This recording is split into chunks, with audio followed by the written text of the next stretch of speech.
He even gave some children scholarship in St. Lucia. When we have 18 million out of school children, with our capital, children are not in school.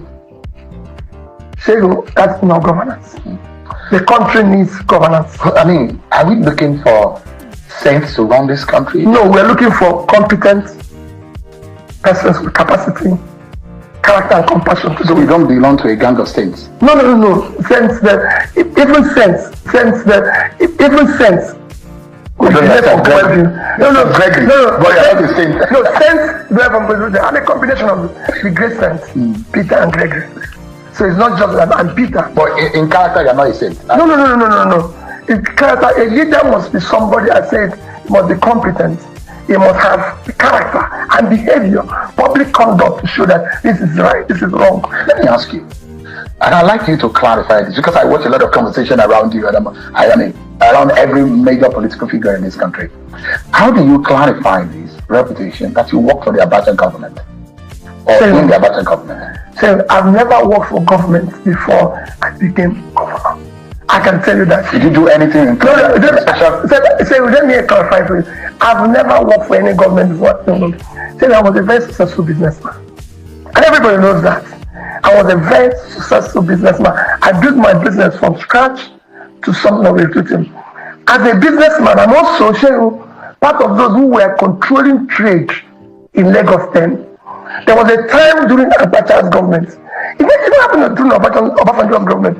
There was a time during Abacha's government. Because when Abacha took over, they said all ports, seaports and everything closed.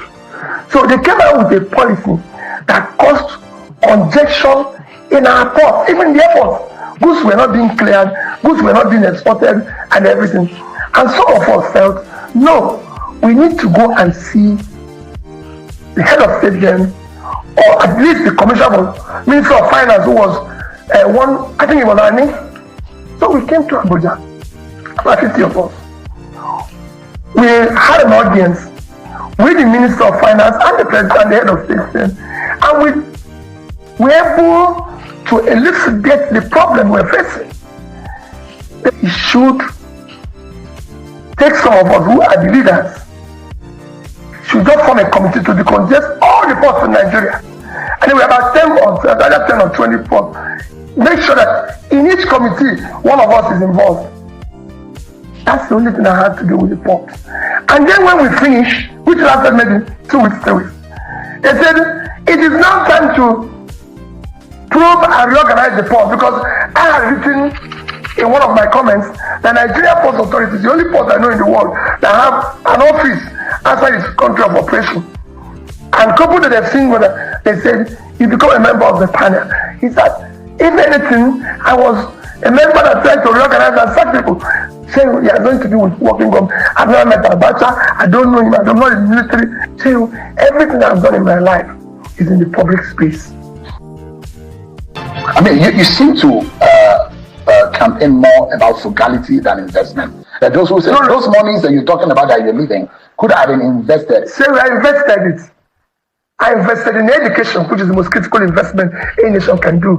So I took the state from 20-something in Waikaneko to number 1. So under me, and I challenge any state, under me, all secondary schools, I can go down to primary, all secondary schools in Anambra State had a functional science lab, had a sick bed, had a generator, had 2 buses, have computer. Go and ask HP till today. I bought the highest number of computer ever sold by HP to any state in Africa. The order, they're there. You can go and ask HP, or you can go and ask the star of, let me remember his company now. You can go and ask him. No other person has done it. If you become president, you will be frugal, yet you invest. No. If I become president, I use the resources effectively. I cannot say, buy a new jet. Even if you need one. I don't need one. You don't need one, because you can go to anywhere with that jet. I will never need one. You fly Airpeace, you fly Ghana, you fly here. Of course, baby. I will not use 150 billion to buy a jet when 80% of our primary health care centers are not functioning. Even as against security protocols. Which security? You've been a governor, you know what it is. No, what do you mean security? That's nonsense they tell. I was a governor for my first 4 years. I drove 406. For the rest of it, I didn't have a bulletproof cars. Nobody's trying to kill you. You're doing the right thing. It's when you do the wrong thing that you're about that. With security agency, we are even allowed. No, forget all those things. If your people are dying, you should be ready to die. That's the job you chose. Or you go back to your house and live quietly. The president should also be ready to die if your people are dying. Why should we have security vehicles? No, you can fly.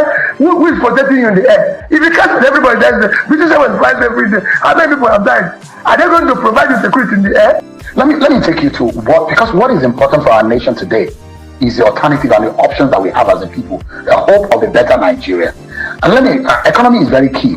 And I look at this government, the administration says they are focused heavily on currency reforms and subsidy removal, which many say have worsened inflation and hardship for ordinary Nigerians. What alternative economic strategies would you pursue to stabilize the economy and protect the most vulnerable compared to the current government's approach should you become president? So, I campaign on removal of subsidy. Remember, but I said, one, there's a corruption associated with the subsidy that you need to remove first.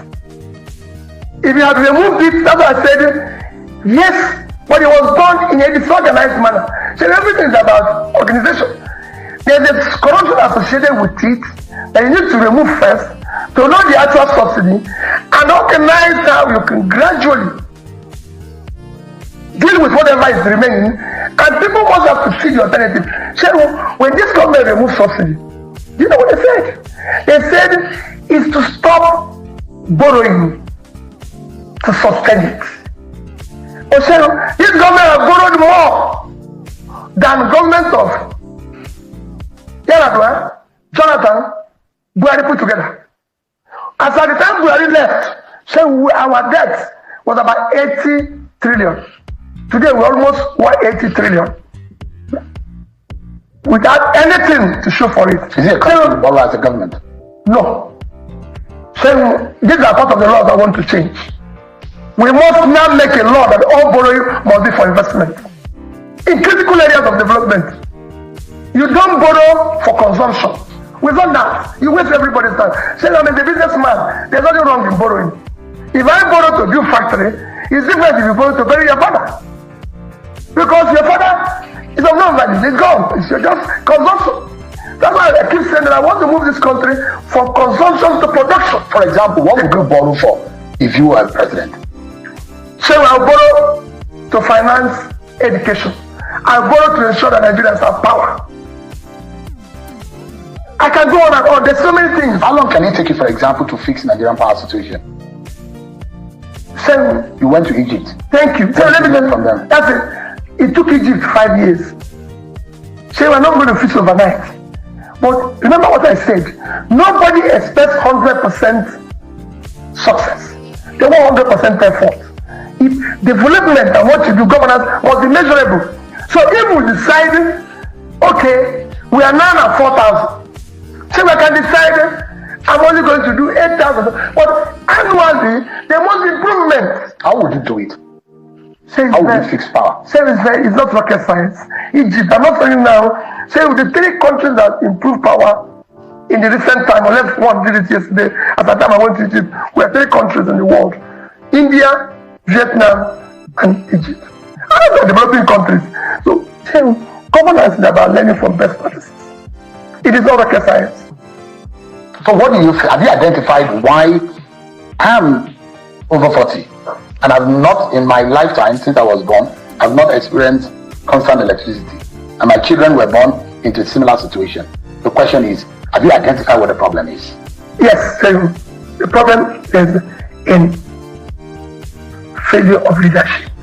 That's the problem of electricity. Everything.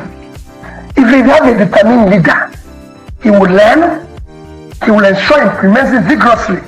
Like the president announced that he's happy that no position is in crisis. I will go there and solve it. As governor of Anambra State, you've seen me say it every day.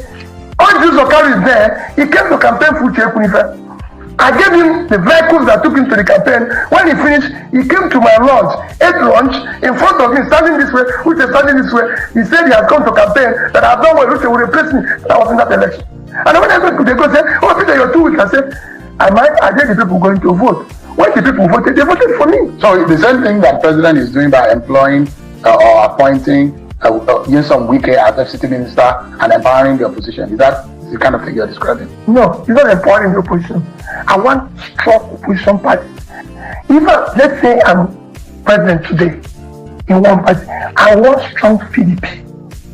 Since I want a Labour, I want strong APC. I want to listen to them. I want to see democracy thrive. I want people to understand. I want to listen to the opposition. Because they might have an idea that is superior to what I have. That is governance. Would you be forming something like a government of national unity and taking people who are not in your party to form government? Is that the kind of thing you would do? So we are talking about Nigeria. If they have something that is better, I'll take it. You appoint ministers outside of your party? It's no question of appointing means that I'm appointing Nigerians who are competent. Happens everywhere. So the government of England went to Canada to hire a central bank governor. Do you know how old England is? That colonized Canada. They went there because they wanted to function. It's only in this country that you put incompetent people in a place because they're your relation or they know you, and that's what I'm clamoring for. We have voted for incompetence. We voted for tribe. We voted for religion. Let's vote for competence. Do you think that the North trusts you? Say I want them to trust me. The biggest asset of this country is in the North. Your cultivated land in the North. The criminality we face in the North today, I'll deal with it. So if I'm president, the North will celebrate me. I have an idea of the problem. So I'm in this country when, if I'm looking for cars, I go to Kanu. There used to be job industries in Bompai 1, and then in Bompai, Shadan 1, Shadan 2, and everything. So I was in Indonesia this year. From February 1 to February 7, meeting from Minister of Health, Minister of Education, Minister of Small Businesses, Minister of this, the former Vice President, to the most popular President. So you learn, and what they did is all rocket science. Let me ask you, Mr. Peterobi, there is a popular slogan that you used in the campaign, from consumption to production. Yes. Is that not productive? Let me ask you, because there are those who have also criticized you that what industry did Obi even put in Anambra when he was governor? To start with as an example, but I'd like to take the Nigerian example. I mean, you know that industries. Yeah, people use it as an example. The brewery, right? As one. Yes. But the big question here, we're looking at a bigger picture, Mr. Obi. We need to start looking at our competitive advantage as a country. Yes. Where will the jobs come the most? Where will the more money come as an alternative to oil? If you are president, where do you think you will focus the most in the very first 1 year that can give us that advantage? So, I might not turn it around in the very first 1 year, but I can tell you, so we can make more money from agriculture than we make from oil. Any day, any time. I can show it to you. Which produce will you be focusing on? Say we have all the produce. Why did you think? Go and look at the arrays. Do you know arrays, which the colonial masters did, were focused on where we were getting products. So there's so much. Nigerian land is so fertile that we can grow anything. This is not just that we're having a problem. It has one of the best fertile land on the surface of the earth. So the world is today looking for cassava, looking for yam, ginger. Not talking about Natarawa. I can go. You are not that belt. You are not the one. As I say, we are not one talking. We have 54,000 square kilometers of land in Taraba. It's not Taraba here. That can grow all that. Which one would you focus on? All of them simultaneously, because it's an investment. As I said, I will borrow and put in investment. You are not borrowing for production, not for consumption. Have you done the math? Oh, so it's very easy. I don't need to renovate conference center. There's no conference here. So I've done it as a governor. You ask which industry they build. So one of the first places I renovated as governor was industrial estate in Onitsha. Go there and see the number of industries. Jonathan commissioned at least 10 industries there. So come, I'll show it to you, including the brewery that I mentioned. That brewery is the biggest taxpayer in Anambra State. Do you applaud this government for some initiative? For example, the tax reform bills, those 4 laws that have been signed by the president, the student loan that's been given, the credit card. And this government will say we are turning the curve and our economy is gaining momentum. So, are you able to applaud those kind of initiatives? The reality in governance is the people. Nigeria has never lacked good policies. What it lacks is good and committed implementation. Remember, Nigerians are very good people. They are committed. That's why every president comes and says, things are difficult, let's fast. And Nigerians will jump to it and say, okay, let's fast with you. But then the leaders are going to fix it. When they just ask the people to fast. You can't tell people to fast when you're fishing. You buy new planes, you're renovating houses, buying new mansions, doing this. Say, we don't have a hospital. If anything happens to you or me now, they can't rush us to a national hospital. They are private hospitals. No, they have broken that chain. I'm just telling you. This is nonsense. When British Prime Minister had COVID, they took him to St. Mary's. I had a cousin in the UK. He had COVID. They took him to St. Mary's. Our national hospital is supposed to be number one hospital. Go there. They have no equipment. It's all broken down. They have no ambulance. And government officials are driving on the road with ambulance. So I've never seen government officials anywhere outside Nigeria. He's come for an ambulance. Not even, no, I lived in the UK for years. Why? I'm an ambulance in hospitals. Ambulance are meant to be in hospitals, not to be following government officials. Is there a promise that I'd like to know? Because all of these, the policies and everything that we're talking about in terms of the economy, is the bottom line is the livelihood of the average person. Completely. The man and the woman who are trying to eke out a living, if they don't work every day, they cannot feed their families. What promise do you have for them? For them to think that Peter Gregory Obi has an idea that can alleviate their poverty, give them some hope. How soon do you think should you be elected president that you can help them out of this poverty and this hopelessness? So it's not going to be overnight. But let me tell you. But you will do it in 4 years. From day one, I will tackle the issue of security. You can't tell me that non-state actors can be stronger than state. How would you do that? We declare war. Say we've lost more people than countries at war. So let's go to war. Let's do whatever it is. Even this borrowing you're talking, borrow money to put into security, into equipment, get the manpower. But you will not get those equipments in real time. You have to wait until the manufacturer. Say, let me tell you, if there's nothing you cannot do if you want to do it.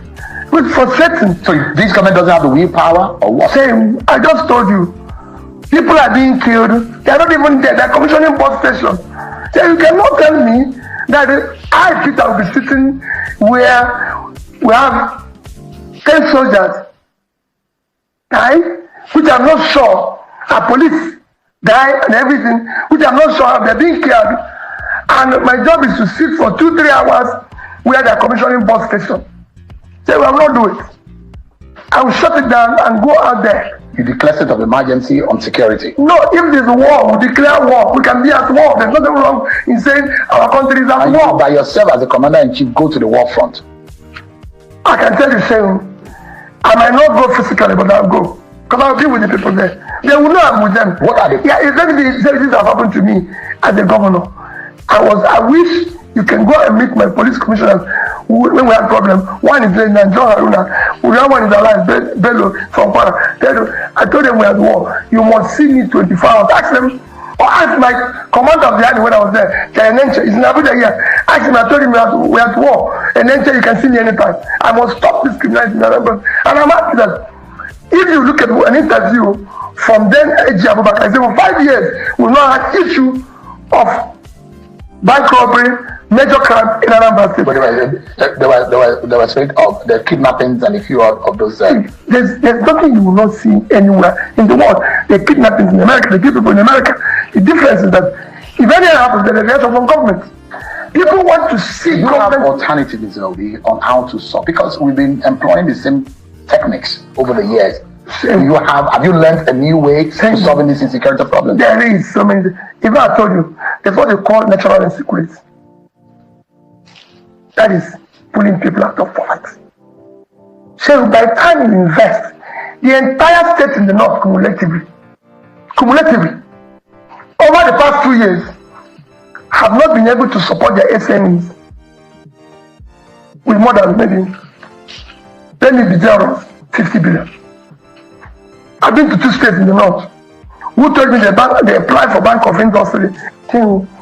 There's 150 billion used to buy plane and put it as a matching fund. Just for example, and get another 150 billion, that's 300, shared by the 19 states, call it 20 states, say it will get 15 billion. Within this period, and you give it to these young people. Say, we have gone to prisons and see these young people that have problems. And I ask them, why did you do this? They have no job. They don't know where the next meal will come from. And if you don't know where the next meal will come from, say nobody can know or imagine what you can do. Let me ask you, as a governor, there are those who say the federating units need to play their roles. There's just a president of the Federal Republic and the 36 state leaders of 36 state government. The question is, issue of state policing come to bear. What would you be suggesting as the alternative solution in governing all of the states of the country and making sure that they are properly policed? So I will have community policing. I will encourage it. Local government policing, I will encourage it. State policing, I will encourage it. Federal policing. So as governor, every community in Anambra State have community security system employing 10 to 20 persons paid directly from my office as governor, was paying for the security personnel that was manning it. So if you stay in one town, the radio, you cannot. The 3 major criminals that we are operating in the southeast, everybody knows them. You will not know because of the Igbo names, Ofaku, Oisikanko, and Gwekelo. Not got in another state. Because once you sit in one town, the radio, they must get in another town. So I would do that. I said, I would do whatever it is to secure the country. Security is number one. You say nobody's going to come and invest in Lagos if you hear there's bomb in Boronu, because there's no way the bomb will come to Lagos. So you need to, the reputation of your country in terms of security, in terms of local investment is critical. I mean, when you touched on the issue of the security in the southeast, there were those who criticized you, and you never came out to condemn the role IPOP and those who were the agitators and those who were asking for sit at home. And some of the killings that happened. They're not following me. I've condemned killings everywhere, even the one that happened in Anambra yesterday. I said I've condemned everything. The only thing I said about the agitators, let me tell you now. So it doesn't matter what, there's Yoruba agitators, there's other agitators, I will talk to all of them. There's nothing wrong with agitators. Anybody who says, okay, come on, let's talk. You must exhaust reason, but say I see all those functionalities as a function of a dysfunctional, is a result of a dysfunctional society. If you do the right things, all these things will collapse on its own. So what I'm going to unleash here as God, somebody who works in government, will change it. What is it canvassing for a political solution to the case of Nnamdikanu? For every one of them. I mean, why is it being held? It doesn't make sense to me. Some people say because he used vulgar words and everything. If there's anything wrong, I'm not saying it. People just say, oh, using vulgar words. You say, it doesn't bother me if I'm president, whether you call me thief, call me a less man, call me idiot, which they call me today. It doesn't bother me. My duty as a leader is to the common man to put food on their table. Well, if you are talking about the situation in the south, is it the same way you handle the agitators and those who are killing in the northeast and the northwest? Remember what I said. If there are people I can talk to, I will talk to them. But remember what I said. Once I exhaust reason, I'll deal with it. Let's say tomorrow we have a bandit by name so operating in the northeast. I will for him. Quote me anywhere. But remember, that is just establish a link to say enough is enough. Afterwards, deal with it decisively. Are you happy with the peace and the quiet in the southeast after the arrest of Simon Ekpa? There's no peace anywhere like I know in Nigeria now. So for me, I just told you they killed 10 yesterday in my state. Is that peace? People are being killed everywhere in Nigeria. Everywhere. Let me ask you quickly, Mr. Obi. A lot of your followers believe so much in you. And those who do not believe in you, they don't think that you're the right man. Why do you think that Nigerians should trust a Peter Obi that will give them hope and will give them focus? Can they trust you? So everything I've said, I did. As governor, when I was campaigning to be governor of Anambra State, I said I'll fix the education. I'll make sure I improve in education. There will never be a time children will not be in school.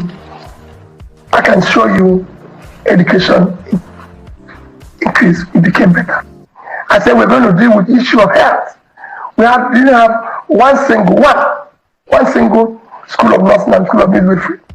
By the time I left, we have more schools of midwifery and school of nursing today than any state. So I talked about rural roads, opening up rural. You can go on and on. It is not. So Nigerians, like I've said, no. So you have the solution. So what they can do when I talk about corruption, see, we have fight corruption head on. And I said it. If you, who is number one, either at level, national level or state, is not stealing, your wife is not, your family is not, reduced by 50%. It's an experiment we. I've had people that will say, oh, but you're corrupt. Oh, I left 36 billion naira I would have stolen. I left $150 million I would have stolen. So I've never seen a thief leave what he can steal. People will make reference to the Panama Papers and some of the so I ask you a question. Have you seen a thief leave what he can steal? Even in the church today, you go say, take your phone, mind your phone, because there's no thieves come there. No thief have left what he can steal. So when they talk about Pandora Papers, I say go and investigate it in full. So you know, there's a direct here. That is a legal entity for estate arrangement. So we'll focus on the critical areas of development. Mr. Peterobi, it's a pleasure talking to you. Thank you so much, and I wish you the very best in the coming days. Thank you, sir. All the best. Thank you.